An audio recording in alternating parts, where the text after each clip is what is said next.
يا قلبي اذكر أحمد عين الهدى مفن العدا برا كريما محسنا بحر العطايا والجدا.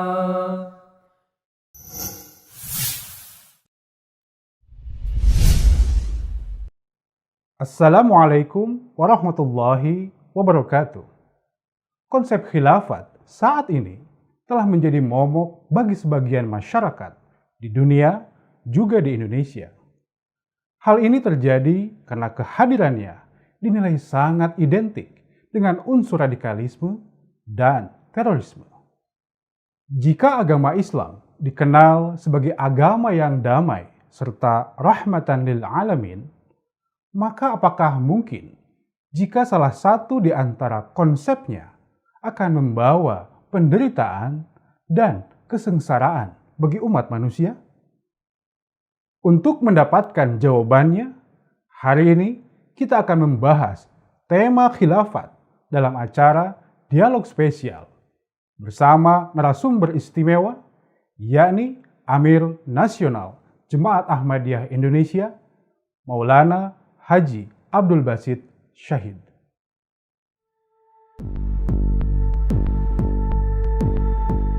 Iya, intinya khilafah itu nggak boleh di Indonesia. Indonesia ini sudah sepakat bentuk negara-negara kesatuan Republik Indonesia. Tidak boleh lagi ada bentuk negara di luar itu. Karena Pancasila itu sebagai titik temu yang disepakati sebagai dasar di dalam kenegaraan kita. Assalamualaikum warahmatullahi wabarakatuh, Pak Amir. Waalaikumsalam warahmatullahi wabarakatuh. Jazakumullah ahsanal jaza atas waktu dan kesempatannya untuk kita dialog pada hari ini. Baik Pak Amir, beberapa waktu terakhir ini kita melihat, mendengar juga bahwa ada semacam penolakan terhadap konsep khilafat. Bagaimana Pak Amir menyikapinya, Pak? Begini, konsep khilafat itu memang ada di dalam Al-Quran, ya, di dalam surat An-Nur, ya. Wa'adul ladzina amanu minkum wa amilus solihati la yastakhlifannahum fil ardi kama stakhlafal ladzina min qablihim. Jadi Allah Ta'ala telah menjanjikan ya khilafat, sistem khilafat ini ya sebagaimana dia telah menjadikan dulu khilafat sebelum kamu ini. Nah, cuma konsep khilafat yang dipahami sekarang ini berbeda. Ya. Kecenderungan atau kebanyakan yang mengusung sistem khilafat ini adalah khilafat kekuasaan. Jadi mereka ini secara garis besarnya merebut dulu apapun juga, mengambil kekuasaan dulu, entah merebut, entah kudeta, entah apapun juga lah ya. Yang penting berkuasa dahulu, kemudian menjalankan syariat Islam, khilafat itu. Karena menurut mereka ini, sebagian di antara mereka mengatakan bahwa khilafatlah ya yang sistem Islam, semua itu yang datang dari Allah Subhanahu wa Ta'ala. Jadi itu yang sempurna itu buatan Allah Ta'ala, bukan buatan manusia, kan begitu. Nah, yang jadi masalah ini mereka harus memiliki kekuasaan dulu, ya, baru nanti menjalankan syariat Islam. Itu yang secara garis besarnya yang diusung oleh beberapa kelompok termasuk di Indonesia. Nah, kita berpendapat lain. Sistem khilafat itu ada, tetapi tidak memerlukan kekuasaan untuk menjalankan syariat Islam. Ya, ini begini ya. Untuk menjalankan syariat Islam ini, apakah kita perlu kekuasaan? Kan? Misalnya, ya, kalau saya mau jujur anti korupsi, apakah saya harus jadi lurah dulu? Ya, apakah saya harus jadi camat dulu? Atau yang lebih itu ya lebih tinggi, Apakah saya harus ikut pemilu dulu ya, jadi bupati, jadi wali kota, jadi gubernur, jadi presiden misalnya kan? Untuk menjalankan syariat Islam, untuk jadi jujur, untuk sholat, untuk bayar zakat, ya, untuk amanah, untuk toleransi, ya. Semua syariat Islam itu kan ada dua saja kan hukumnya, itu satu yang berhubungan dengan hubungan manusia kita dengan Allah Ta'ala, dan satu lagi dengan muamalah kan, hubungan kita dengan sesama manusia. Itu saja. Apakah itu harus ada kekuasaan dulu, memiliki kekuasaan? Kita harus baik dengan tetangga, ya. Apakah kayak orang heula jadi heula apa gubernur heula karena bisa aja kan? Nah, jadi konsep pemahamannya itu yang berbeda. Jadi kalau di luar sana ini yang banyak ditolak ini adalah konsep khilafat daulah ya. Kekuasaan ya. Itu mah tidak akan berhasil. Itu akan merombak sistem yang ada di satu negara. Betul. Kalau kita khilafatnya khilafat rohaniyah. Oke. Jadi tidak ada hubungannya dengan kekuasaan. Karena ajaran Islam yang diajarkan oleh Rasulullah SAW, di mana kamu berada, di negeri mana kamu berada, di bawah pemerintahan siapa saja kamu berada, kamu harus taat kepada pemerintah. Ya. Atiullaha wa atiur rasul wa ulil amri minkum, siapa saja. Nah, inilah bedanya. Oleh karena itu, dan kita tidak akan dimanapun juga Khilafat Ahmadiyah ini anggotanya, dimanapun juga berada, di negara manapun dia tinggal, dia tidak akan berusaha untuk merubah sistem pemerintahan dan tidak akan menentang itu. Berarti ada 2 poin Pak Amir. Satu, perbedaannya dengan Khilafat Ahmadiyah bersifat rohani. Ya. Yang kedua, tidak kekuasaan. Tidak ada kekuasaan. Tidak merebut kekuasaan ya. Dan ini kan hubul watani minal iman kan. Mencintai negeri ya, atau negara itu bagian daripada keimanan. Lalu jika ada pertanyaan Pak Amir, apa bedanya Khilafat Ahmadiyah dengan Khilafat Rasyidah? Oh, itu kalau dilihat secara itunya kan sama. Cuma begini, Islam itu tidak mengajarkan untuk mendirikan satu negara. Ya, tidak ada itu. Tapi mengatur negara, kalau sebagai seorang mukmin diamanahkan untuk memimpin, dia harus menjalankan tanggung jawabnya. Misalnya harus memperhatikan kesejahteraan warganya kan, penduduknya, pangannya, papannya, sandangnya, kan itu kewajibannya. Jadi beda ini. Satu, kalau seseorang mukmin itu Islam memberikan guideline, menjalankan bagaimana seseorang yang diberi amanah oleh Allah Ta'ala untuk menjadi atau menjabat suatu jabatan untuk menjalankan amanah itu. Ya. Tapi tidak mengajarkan harus memaksakan untuk membuat satu negara. Nah, zaman Khilafat Rasyidin juga begitu. Ya, mereka Khilafat Rasyidah itu yang betul-betul ada di atas petunjuk Allah Subhanahu wa Ta'ala. Nah, bersamaan dengan itu kebetulan mereka juga sudah mulai kalau dibilang ada sebuah negara ya, tatanan itu yang harus diurus. Ya, makanya dia jalankan. Makanya pada waktu itu selain dia sebagai khalifah, dia juga sebagai eksekutif kan, ruang lingkupnya sedikit ya, sebagai pemerintahan. Nah, kalau sekarang Jemaat Ahmadiyah ini khalifahnya, dia kan tidak tidak menguasai kekuasaan yang memiliki kekuasaan yang absolut ya kepada warganya yang berada di tempat. Hanya urusan kerohanian. Makanya nasihatnya, anjurannya selalu kan hanya kepada bagaimana meningkatkan ketakwaan, meningkatkan ibadah, meningkatkan amal soleh. Kan itu saja. Coba lihat ceramah-ceramahnya. Nggak ada urusannya kamu harus demo, ya, harus rebut kekuasaan. Kan tidak ada. Oh, iya. Karena coba perintah dimanapun juga kan harus taat, patuh. Coba saja contoh di Pakistan kan, walaupun dianiaya di ini kan, tetap ya, tidak dibenarkan, tidak berontak. Paling banter ya kalau bisa hijrah. Kan hijrah, cari tempat yang bisa lebih aman menjalankan kewajiban agamanya. Jadi poinnya ini adalah menjadi seorang mukmin yang menjalankan syariat Islam ini tidak akan melanggar kesetiaan warga itu terhadap negaranya. Itu tidak bertentangan, malah itu menjadi bagian daripada keimanan untuk selalu setia, taat dan berusaha untuk memajukan negara di mana dia, negeri di mana dia berada. Artinya Khilafat Ahmadiyah ini ramah lingkungan lah, ramah lingkungan. Istilahnya ramah lingkungan. Iya. Oleh karena itu kalau kita lihat ya, bagaimana bisa subur di negara-negara Eropa, di Amerika, di Afrika. Karena pemerintah kan mereka pemerintahan yang paling ketat itu. Sangat sangat pandai, sangat itu kan pemerintahan itu tuh. Dan mereka melihat dengan cermat bagaimana pergerakan Ahmadiyah. Ya, tidak membahayakan itu, tidak ada satupun unsur yang bisa membahayakan negerinya, malah di berbagai tempat membantu kesejahteraan negara itu, ya negeri itu, rakyatnya itu. Coba di Afrika kita ada health center, ada healthcare, ada pendidikan, ada water for life, ya sekolah-sekolah apa semua kan. Nah itu diakui ya kinerja serta sumbangsih warga Ahmadi ya di negara itu. Nah itu poin yang ingin saya tanyakan ke Pak Amir. Khilafat Ahmadiyah ini kan sudah ratusan tahun, bahkan lebih 114 tahun. 14 tahun.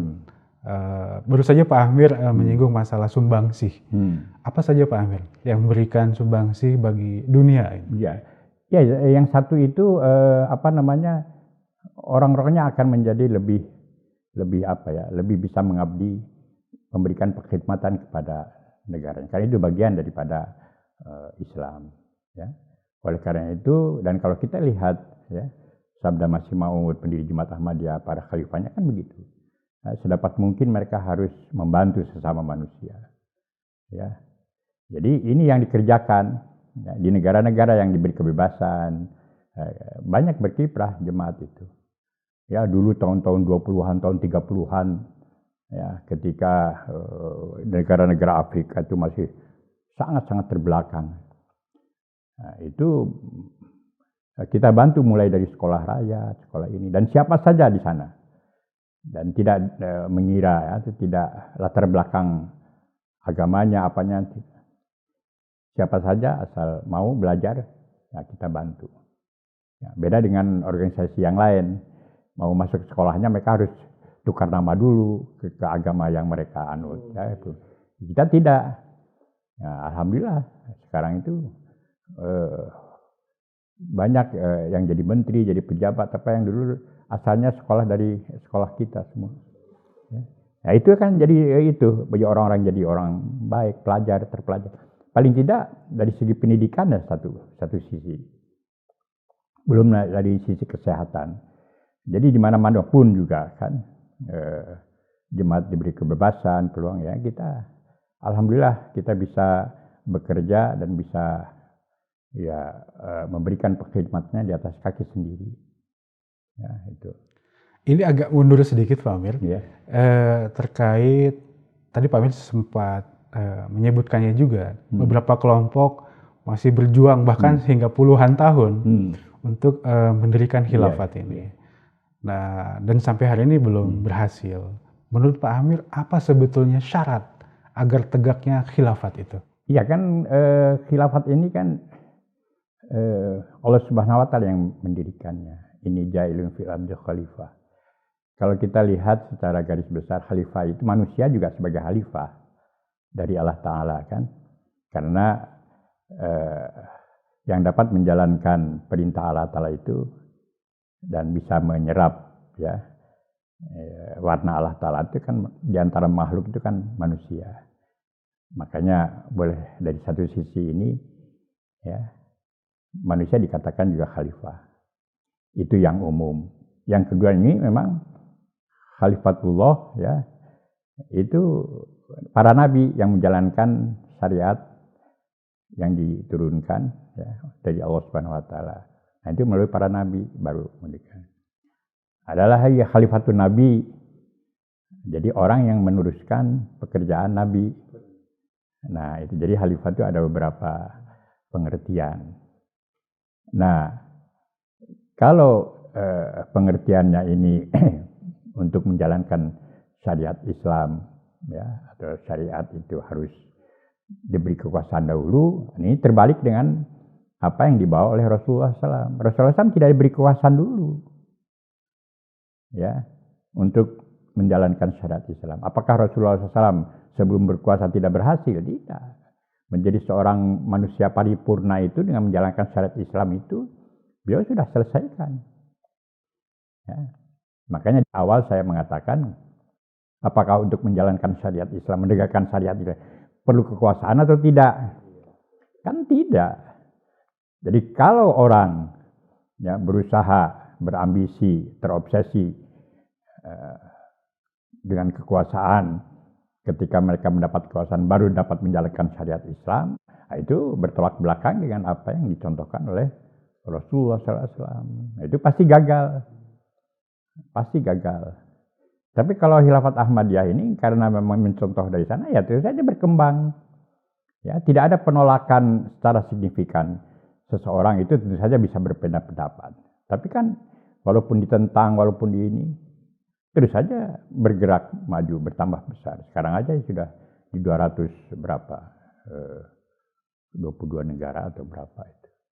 Ya, dan ini terus berkiprah, terus maju. Baik Pak Amir, kerap kali konsep khilafat ini disudutkan bahwa akan mengganti tadi yang Pak Amir sampaikan sebuah ideologi. Nah, bagaimana khilafat Ahmadiyah dalam konteks keindonesiaan pandangannya terhadap konsep Negara Kesatuan Republik Indonesia dan Pancasila? Ya, kalau kita lihat kan intisari Pancasila itu sudah agama Islam itu. Ya, NKRI, ya. Kemudian Pancasila. Pancasila itu yang sila pertama saja, ketuhanan yang Maha Esa. Artinya ajaran Islam sudah terakomodir di situ. Bukan hanya agama Islam saja, agama yang lain juga kan silahkan. Kan begitu. Nah yang lain juga keadilan sosial, kemanusiaan, kan bermusyawarah. Nah, itu kan semua nilai-nilai Islam yang harus diterapkan dalam masyarakat. Kan misalnya kesejahteraan, kan itu. Ya tugas kita ini siapapun juga yang memerintah, ya, itu walaupun sekuler, ya, itu kan harus menjalankan tugasnya mesejahterakan. Ada persatuan, kemanusiaan, kan itu semua. Nah, jadi bagi Jemaat Ahmadiyah ini konsep ini sudah cukup. Ya, Islam ini dan kita sudah buktikan ya bahwa Pancasila dengan falsafah negara kita ini itu sudah merangkum semua keperluan kita ya. Siapapun juga warganya, agama pun juga apa backgroundnya, mereka bisa menjalankan keyakinannya dengan leluasa, dengan bebas ya. Nah, jadi tidak perlu kita mau merubah ideologi apa semua. Jadi itu satu ya yang perlu kita pahami. Jadi bagi Jemaat Ahmadiyah, ya kan kita merasakan bahwa kita ini bisa menjalankan kebebasan kita beragama itu. Ya kita harus pertahankan itu. Ya NKRI kan kita ini dan itu kehendak Tuhan. Berbangsa-bangsa, berkaum-kaum, beda bahasa, beda ini kan. Multirasial, multikultural, segala multi lah di Indonesia ini kan. Ya, bahasanya bisa 100 lebih bahasa. Tapi kan dengan adanya Pancasila, NKRI, undang-undang itu sudah dipersatukan dan kita sudah buktikan. Makanya kita tentang itu yang berusaha untuk merubah ini, ya, merubah ideologi kita ini. Berarti bagi Khilafat Ahmadiyah, Pancasila dan NKRI harga mati, Pak? Harga mati. Jadi ya kita nggak apa-apa. Ya, makanya nanti tadi juga sudah disebutkan, ya kecintaan terhadap Allah Ta'ala, terhadap Islam, itu tidak bertentangan dengan kecintaan kita terhadap negara. Ya, itu bagian daripada ajaran Islam. Kemudian Pak Amir, dalam Khilafat Ahmadiyah, apakah juga dikenal konsep pemisahan antara agama dan negara? Begini, itu kalau kita lihat ya, itu sebaiknya memang dipisahkan. Ya. Bernegara itu kan sekuler itu. Ya itu ada aturannya. Kalau misalnya ada satu peraturan negara yang bertentangan dengan syariat, ya kita kan bisa misalnya begini, jangan sholat, ya nggak bisa sholat di masjid kan, di rumah bisa. Ya, jangan haji misalnya kan.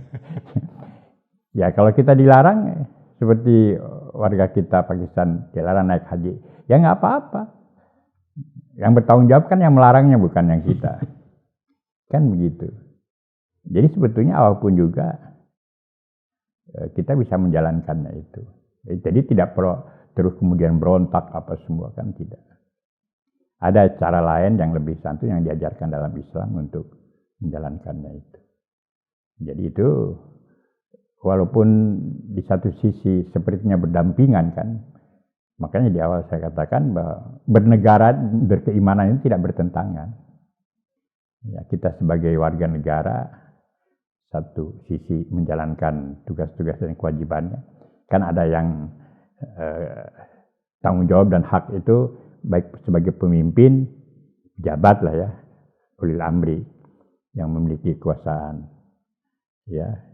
Dan satu kita sebagai warga negara itu juga punya hak kewajiban kita terhadap yang terhadap diri kita, terhadap tetangga, terhadap pemerintah, terhadap kekuasaan. Kan ada tanggung jawab masing-masing itu. Dua-duanya harus jalan, ya. Nah ini tidak bertentangan sebetulnya, kan begitu. Pertanyaan terakhir Pak Amir, ya. Lantas kedepannya akan seperti apa? Khidmat terhadap bangsa dan khidmat terhadap Islam yang akan dijalankan oleh Khilafat Ahmadiyah. Ya kan itu bersamaan itu, ya. Kita berkhidmat kepada negara itu ya berkhidmat sebagai tanggung jawab kita sebagai warga ya, terhadap negaranya. Ya, menjalankan semua ya untuk berkhidmat itu jalan terus. Ya. Dari satu sisi misalnya kan taat kepada khilafat dimanapun juga kan, ini tidak bertentangan dengan kita berkhidmat kepada negara. Makanya pernah Hazrat Khalifatul Masih Salis rahmatullahi alaihi itu menuliskan menulis satu pidato ya. Jadi tidak ada perbedaan, intinya itu tidak ada perbedaan, ya, tidak ada pertentangan antara kesetiaan terhadap negara dan kesetiaan sebagai seorang Islam, ya, terhadap agamanya. Jadi dengan menjalankan syariat Islam itu tidak akan bertentangan dengan bernegara ya, sebagai warga negara. Dimanapun juga, apapun juga negaranya, sistemnya. Seperti di Amerika kan sekuler itu, dimanapun juga. Ya. Malah di negara Soviet juga kan nggak apa-apa kita. Berapa banyak anggota kita di sana. Tetap kan ada kewajiban sebagai warga negara, ya. Ada kewajiban sebagai seorang Islam. Jalan dua-duanya, ya, jalan dua-duanya. Apalagi di negara Indonesia yang memberikan kebebasan, ya, beragama apapun juga, mau Buddha, mau Kristen, mau Protestan, mau Katolik, mau Hindu, ya. Ya itu kan kita ada dengan adanya sila ketuhanan yang Maha Esa sudah cukup. Karena beribadah kepada Tuhan, percaya kepada Tuhan itu kan menuntut kita untuk melaksanakan tanggung jawab kita terhadap sesama manusia, terhadap negara, terhadap apapun juga posisi kita, ya, sebagai warga. Bisa dilihat dari sebagai seorang Islam, ya silahkan. Sebagai seorang warga negara Indonesia, silahkan. Sebagai tetangga yang berjiran dengan kaum lain, ya kan ada Islam itu sudah memberikan guideline ya, bagaimana kita bersikap, bagaimana bermuamalah. Nah itu bisa jalan tanpa harus kita menentang syariat Islam. Artinya khilafat yang dilaksanakan oleh Ahmadiyah betul-betul memperlihatkan kemuliaan agama. Iya, jadi justru di situ kebesaran Islam itu di situ. Ya, jadi dan orang akan merasa aman kalau bertentangan dengan orang Islam. Karena Islam sendiri memberikan rasa aman, rasa selamat, rasa tentram, tidak hanya bagi dirinya tapi juga bagi sekelilingnya. lingkungan. lingkungan. Nah itu jadi Ahmadiyah ini, Khilafat Ahmadiyah itu ya, jadi saya sebutkan ya, khilafat yang ramah lingkungan. Masya Allah. Baik Pak Amir, jazakumullah ahsanal jazaa atas penjelasannya. Mudah-mudahan difahami. Insya Allah kami mengucapkan terima kasih banyak atas waktu Pak Amir untuk dialog pada pagi hari ini. Jazakumullah Pak Amir. Assalamualaikum warahmatullahi wabarakatuh. Waalaikumsalam warahmatullahi wabarakatuh.